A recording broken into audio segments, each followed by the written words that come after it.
Olá pessoal, tudo bem? A paz do Senhor. Eu sou o pastor Anderson Santos. Eu gostaria de falar com você hoje sobre como ser um professor de escola bíblica dominical eficaz. Ou seja, quais são as características, as ferramentas, os elementos necessários para que você seja bem-sucedido na sua tarefa de ensinar na sua classe, seja ela qual for.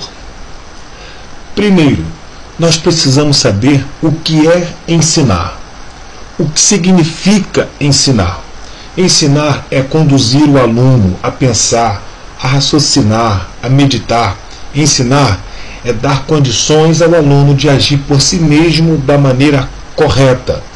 Ensinar, em terceiro lugar, não é apenas transmitir conhecimento, ler ou falar diante de uma classe o tempo todo sem parar, mas levar o aluno para dentro da lição e a lição para dentro do aluno. Esse é o primeiro ponto que nós temos que entender. Segundo ponto que nós precisamos compreender é: o ensino deve ter quais objetivos definidos? Quais são os objetivos que o ensino deve ter bem claros, bem definidos, para que a gente possa ter sucesso na tarefa de ensinar dentro da escola bíblica dominical? Primeiro, o aluno e as suas relações com Deus. Isaías 64, versículo 8. Você anota, depois você lê. Repetindo, o aluno e suas relações com Deus. Isaías 64, 8. Em segundo lugar, o ensino deve ter objetivo definido. Segundo, o aluno e suas relações com o seu Salvador. Este é o segundo objetivo, é bem definido com relação ao ensino. João capítulo 14, versículo 6 e capítulo 15, versículo 5. Terceiro objetivo do ensino, vai analisar o aluno e suas relações com o Espírito Santo.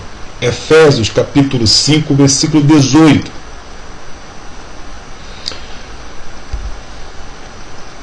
Repetindo, o aluno e suas relações com o Espírito Santo. Efésios capítulo 5, versículo 18.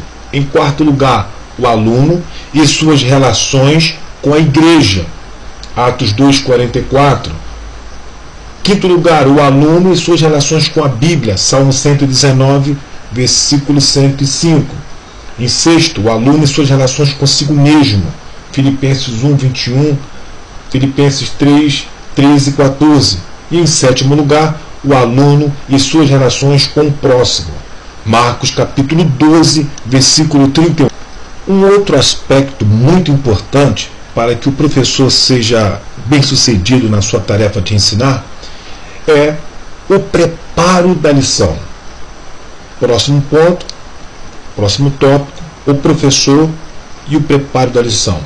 O material para o preparo da lição é muito importante, ou seja, a Bíblia Sagrada, se possível em mais de uma versão, revista do professor e do aluno, livros de consulta de diversas editoras, não apenas de uma única editora cristã, mas diversas editoras, ilustrações, figuras, oração e direção do Espírito Santo. Esses são alguns materiais. Nós poderíamos aqui incluir, por exemplo, enciclopédias, vídeos, enfim. Existem hoje uma série de recursos que podem preparar e qualificar melhor o professor para estar atuando na escola bíblica dominical. Uma próxima etapa seria da preparação da lição, é o estudo pessoal. O estudo pessoal é uma próxima etapa da lição. As etapas do preparo da lição deve ter algumas características. Primeiro, deve ser preparado de acordo com o tempo da aula, deve ser uniforme e coerente com o assunto que está sendo tratado. Não adianta, se o assunto está falando de A, não adianta o professor querer falar de Z, de B, não tem que ser dentro do assunto. O assunto que está sendo tratado deve ser uniforme e coerente. Em terceiro lugar, é indispensável o preparo da lição. Escolher um método e o material de ensino também é uma outra característica muito peculiar, muito importante para que o professor seja eficaz na sua tarefa. Escolher um método e o material de ensino.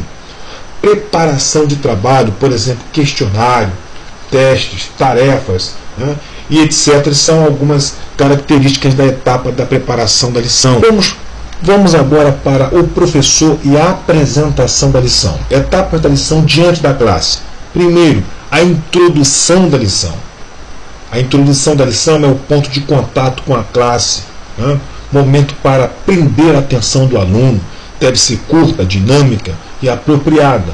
Introduzir o assunto da lição e o seu relacionamento com os demais assuntos da mesma, já estudados. Alguns afirmam que não se deve ultrapassar mais de 10 a 15 minutos. Um segundo ponto importante é a explanação ou desenvolvimento da lição, que é o corpo da lição ou a aula, seguindo o esboço preparado. É o ponto crucial da lição, onde todo o conteúdo deverá ser apresentado com exímio conhecimento e domínio do assunto.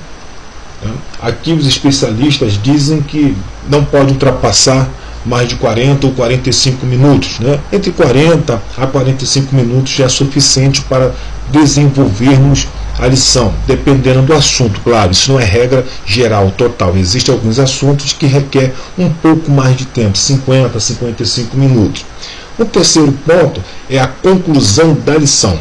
É a recapitulação de todos os pontos-chave da lição e das verdades básicas apresentadas durante o decorrer da aula. Estima-se que se faça em no mínimo, ou máximo, melhor dizendo, no máximo de 10 a 15 minutos. Agora, pense comigo, quais seriam as qualidades de um professor eficaz? Uma das primeiras qualidades de um professor eficaz é a sua boa aparência. Anote, boa aparência. Segundo, uma boa voz, clara, explicada, nítida. Terceiro, boas maneiras. Quarto, saúde. São algumas qualidades de um professor eficaz. Outra, qualidades mentais. Nós falamos das qualidades físicas. Agora eu gostaria que você anotasse as qualidades mentais. Vontade de aprender, agilidade mental, criatividade para aplicar o ensino, pensamentos otimistas, capacidade de decisão.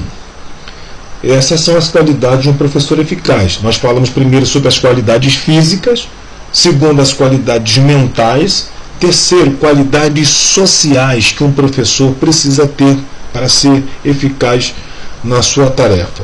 Pontualidade, sinceridade, precisa ter simpatia, liderança eficaz, tem que ter tato, ou seja, capacidade de chegar às necessidades do aluno, senso de responsabilidade, desejo de progredir.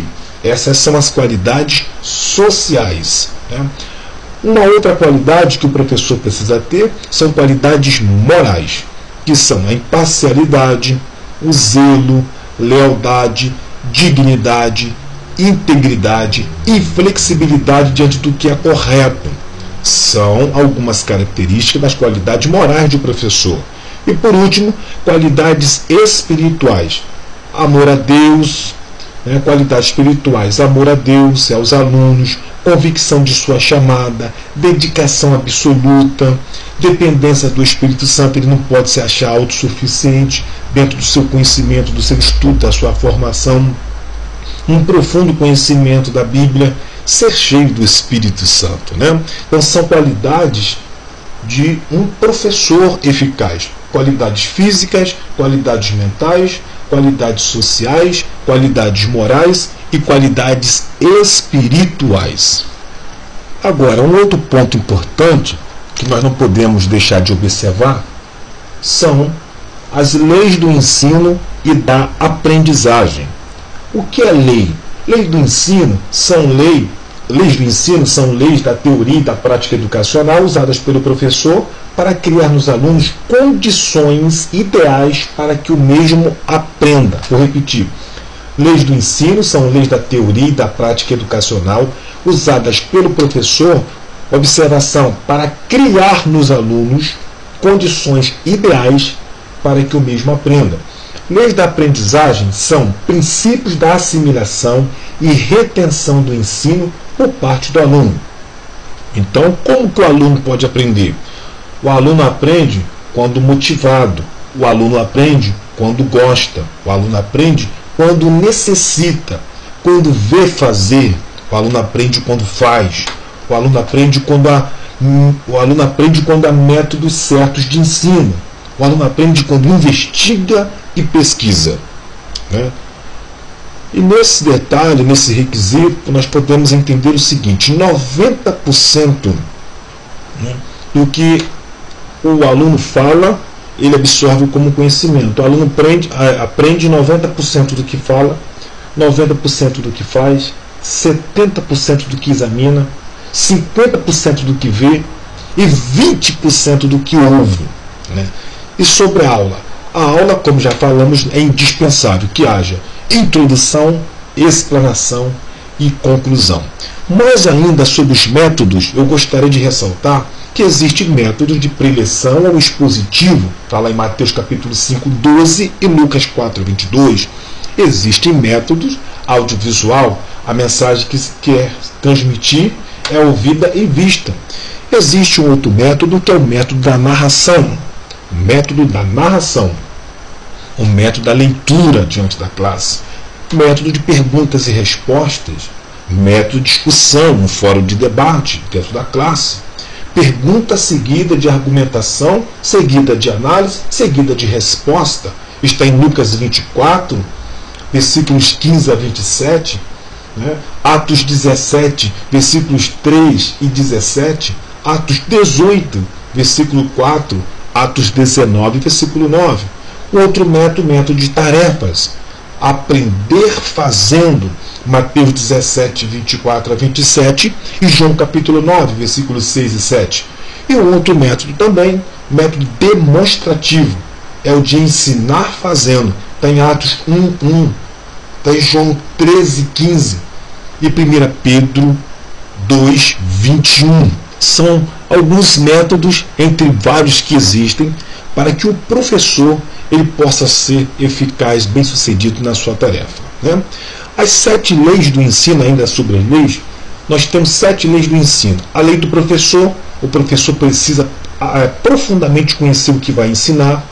A lei do aluno, em segundo lugar, o aluno deve dedicar-se com interesse à matéria que será ensinada. A lei da linguagem, a linguagem usada do ensino tem que ser comum a todos os alunos. Não adianta chegar com uma linguagem muito acima no conhecimento. Para isso, o professor precisa conhecer a sua classe, o nível de conhecimento da sua classe, né? Enfim, para que ele não chegue com uma linguagem muito difícil. A lei da lição.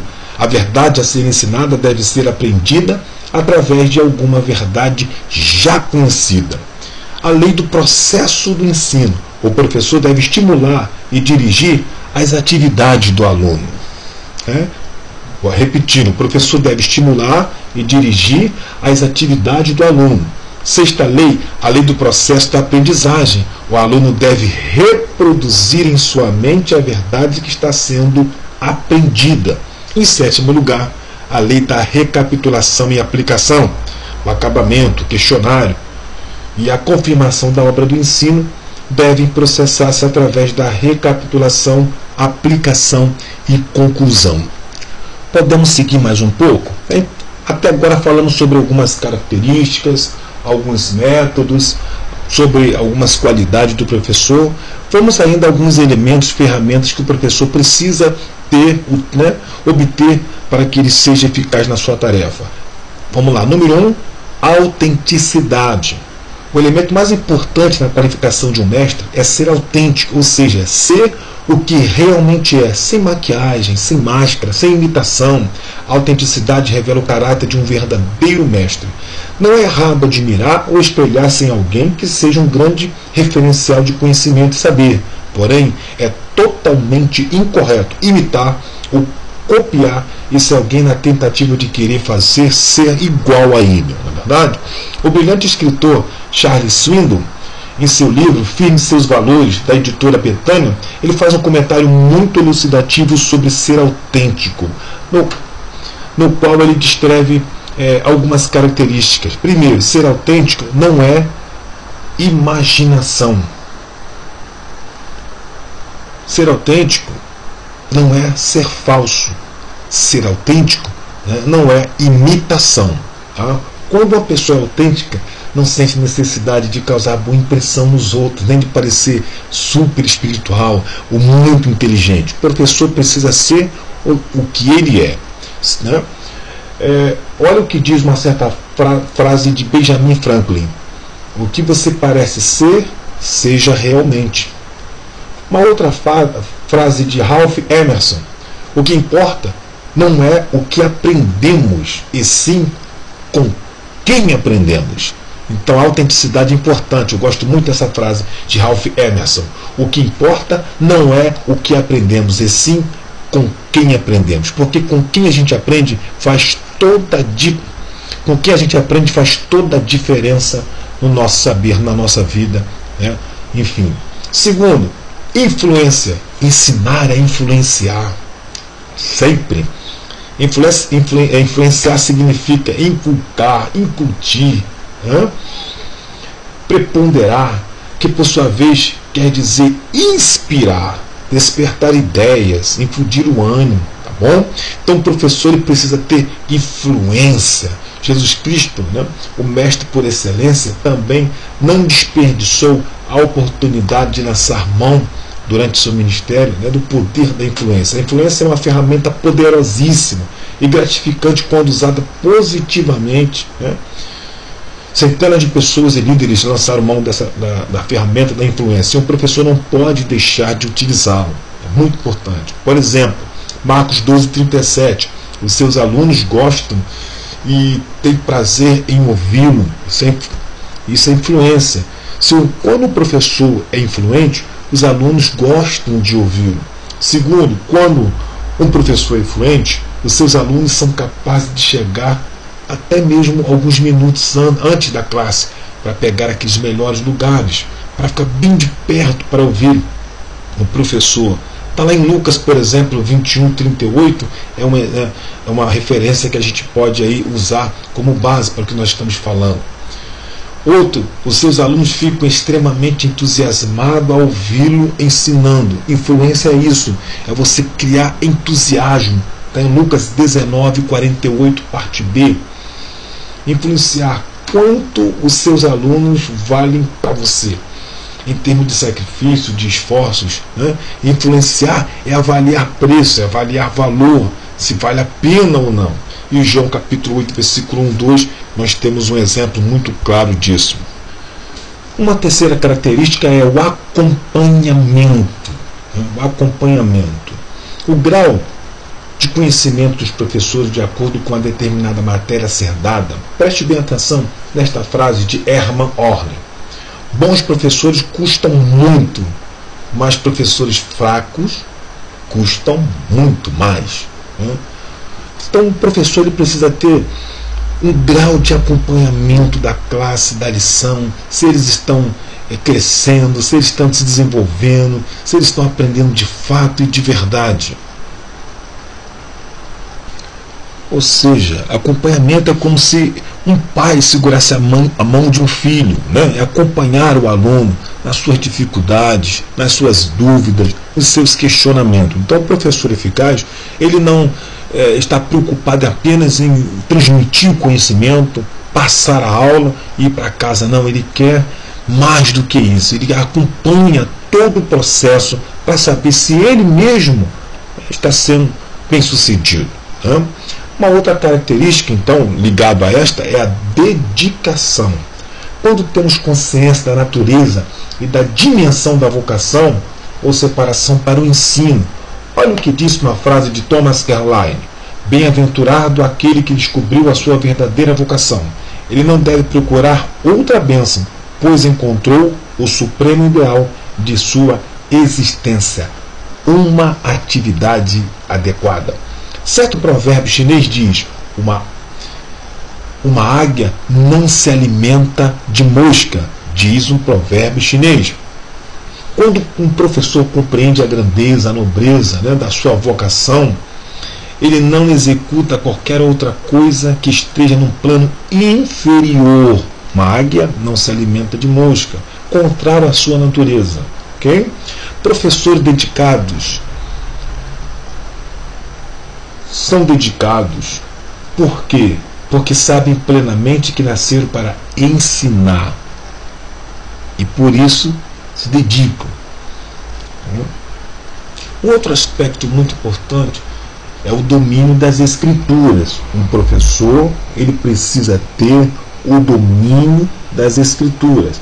É extremamente indispensável aos professores de escola bíblica dominical o domínio das escrituras. Todavia, os professores não estão obrigados a serem gênios, superdotados em Bíblia, a saber tudo, ou seja, a saber tudo, a conhecer todos os temas, todos os assuntos, todas as doutrinas, com profunda exatidão, nada disso. Todas as questões bíblicas ou teológicas, de difícil interpretação, ter todas as respostas na ponta da língua, o professor tem que ter claro que não. Seria uma insanidade pensar ou exigir tal coisa dos nossos amados professores. Mas um professor eficaz precisa ter o domínio das Escrituras. Tá bom? Por exemplo, D.L. Moody disse em certa ocasião: ainda não vi um obreiro de ministério sempre crescente, de frutos abundantes e permanentes, que não fosse um apaixonado estudante da Bíblia. Jesus dominava muito bem as Escrituras, o Antigo Testamento, obviamente, conforme nos mostra a Bíblia Sagrada, e as citava abundantemente para o povo, às autoridades religiosas, aos discípulos, à autoridade religiosa. Jesus se mostrou altamente qualificado quanto ao domínio e conhecimento da palavra. Vou dar um exemplo. 243 vezes seus seguidores são chamados de alunos ou aprendiz. 61 vezes Jesus é chamado de mestre nos evangelhos. 60 discursos Jesus fez dirigidos à multidão e aos seus discípulos. 50 vezes empregou linguagem paralela a certas palavras do Antigo Testamento. 45 vezes ministrações de ensino Jesus fez. 40 passagens, no mínimo, do Antigo Testamento Jesus utilizou. Deu para entender? Jesus utilizou cerca de 40 passagens do Antigo Testamento. Tem gente que diz mais, chegou a 55. Enfim, Mateus capítulo 5, versículo 5 é um exemplo. Ele citou o que? Salmo 37, versículo 1. Ele citou Salmo 37, versículo 11. 38 citações diretas do Antigo Testamento ele fez. Por exemplo, Mateus capítulo 4, versículo 4 é uma citação de Deuteronômio capítulo 8, versículo 9. 21 livros dos 24 do Antigo Testamento ele tomou para citar magníficas passagens. Fez numerosas alusões à lei, aos Salmos, a Isaías, a Jeremias, a Daniel, a Oséias, a Joel, a Jonas, a Miqueias, Zacarias e Malaquias durante seus ensinamentos. Isso demonstra que Jesus dominava as Escrituras. Jesus, o mestre por excelência, alimentou fartamente a mente e a alma dos seus seguidores, principalmente dos seus alunos. Um outro elemento importante para um professor ser eficaz é o foco. Um professor eficaz não pode perder o foco. Vamos lá, professores de escola bíblica dominical experientes e que dominam bem a tarefa de ensinar não gastam tempo com fatos ou detalhes infundáveis. Eles não perdem o foco, nem dos alunos, e muito menos da matéria a ser dada, por causa alguma. Professores experientes são altamente competentes e, por ser altamente competentes, não admitirão que nada e absolutamente nada lhes tire o foco. Eles não perdem o foco, tá bom? Por exemplo, que tipo? Perguntas: quem criou Deus e como ele veio existir? Claro, se essa pergunta for de uma classe já adulta, classe de obreiros, de ministérios, de evangelistas, de pastores, enfim, ou de irmãs. Uma classe para criança, a classe infantil é até aceitável, mas para a classe de pessoas adultas, que já tem 10, 15, 20 anos de crente, essa é uma pergunta que parece ser não muito oportuna. Segundo, Deus sabia que Satanás iria rebelar-se. Por que o criou então? Esse é um outro tipo de perguntas. Deus sabia que Adão e Eva iam pecar? Então, por que ele colocou a árvore do conhecimento do bem e do mal justamente no meio do jardim?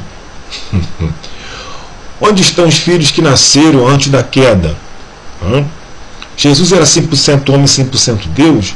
Então são perguntas que exigem uma certa idade. Não pode ser feita esse tipo de pergunta para pessoas que têm 20 anos de cristãos, 50 anos de cristãos, na verdade, que é da classe de obreiros, de ministros, de irmãs e senhoras. Então, um professor experiente, um professor eficaz, ele não perde foco com questões irrelevantes. Bom, a não ser, repito, que seja uma classe infantil, classe de criança. Aí com certeza a professora terá todo o jeitinho, a capacidade, a proficiência, a competência e a experiência para poder passar para a criança uma resposta dentro da compreensão, dentro do limite daquela faixa etária. Outro aspecto, diante da questão do foco, um professor eficaz não perde o foco, são as disputas por conhecimento. Professor experiente, eficaz, ele não vai para frente da classe preocupando-se em mostrar que ele tem muito conhecimento, não é verdade? E nem discutir conhecimento com o aluno. Ele sabe muito bem o seu papel, que ele é professor, e o papel do aluno, está ali para aprender. Então ele não perde tempo, ele não perde seu foco com disputas de conhecimento dentro da classe. Ele sabe como digerir isso e passar por cima e dar a sua aula com eficácia. Outro, temas avulsos com ataques diretos ou indiretos a alunos, de forma alguma. O professor não se presta a esse tipo de situação. Ele não perde o foco. O foco é a lição, o foco é o conhecimento, o foco é o saber, o foco é alimentar a alma do aluno com os ensinamentos das Escrituras Sagradas. Um outro aspecto que nós não podemos deixar de falar é sobre ponte de relacionamento. Esse é um elemento muito importante para o professor eficaz. O professor eficaz, ele não cria muros entre ele e o aluno, mas ele cria pontes de relacionamento. E Jesus fazia isso com muita excelência. Em João capítulo 4, versículo 4, a Bíblia nos mostra Jesus criando uma ponte de relacionamento com a mulher samaritana, e nós bem sabemos que os samaritanos, desde o período de 720, 721, quando Israel foi atacado pela Assíria, e Sargão, e colocou em Samaria 5 povos completamente diferentes, costume diferente, cultura diferente, língua diferente, enfim, e que houve mais à frente uma questão política, comercial, financeira, econômica, religiosa. Contavam os samaritanos, não falavam com o samaritano. Jesus não se preocupou com isso, ele não criou mais um muro, ele criou uma ponte entre ele e a mulher samaritana. Jesus fazendo um convite, em Lucas 19, versículo 5, atendendo a um convite para participar de um grande casamento, uma festa maravilhosa, João capítulo 2, onde ele transformou água em vinho. Enfim, existem várias passagens na Bíblia Sagrada que Jesus era um especialista em criar pontes de relacionamento e jogar por terra todo o muro de divisão, de separação, que poderia impedir que o seu ensinamento chegasse até a pessoa. Claro, respeitando o livre-arbítrio, na verdade, a vontade, o querer das pessoas. Mas ele, o que dependia dele, ele sempre criava uma ponte de relacionamento. Jesus conversava com publicanos, com pessoas comuns, com fariseus, doutores da lei, com o povão, enfim, Jesus sempre criando pontes de relacionamento. Essa é uma das características também muito importantes para um professor eficaz, é que eles têm a capacidade, a habilidade de criar ponte de relacionamento entre ele e o aluno. Eu espero que esse pequeno estudo tenha sido proveitoso para você, que Deus te abençoe e a gente se encontra no próximo estudo. A paz, fique com Deus.